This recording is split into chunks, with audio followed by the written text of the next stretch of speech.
Hello everyone, welcome back to our channel. So இன்றைக்கி நம்ம சேனலில் பார்க்குறது அடுத்து இந்த ஒரு வீடியோ தான். என்னென்னு பார்த்தீங்கன்னா என்னுடைய பேங்கிள்ஸ் கலெக்ஷன். எஸ், அதுவும் என்ன பேங்கிள்னு பார்த்தீங்கன்னா கண்ணாடி பேங்கிள்.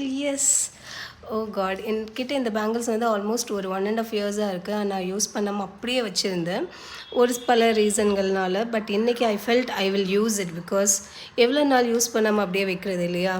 எனக்காக ஆசையாக மாமி வாங்கி தந்தது. Yes, close to my heart. Yes, அதுக்கு மேலே எனக்கு பேச தெரியல. பட் அவ்வளோ கலர்ஃபுல்லாக இருக்குது, எனக்கு அவ்வளோ பிடிச்சிருக்கு இந்த பேங்கிள்ஸ். ஒரு சைஸ் ஆக்சுவலி என்னோடய கையை விட பிகர் சைஸ். ஏன்னா மாமிக்கு என்னோடய சைஸ் தெரியாது. அவங்க நினச்சாங்க நான் குண்டான பொண்ணாக இருக்கிறதுனால கையும் குண்டாக இருக்கணும். பட் கை ஒல்லியாக இருக்கிறதுனால ஒரு சைஸ் இது bigger. But still I am gonna use them on daily basis now.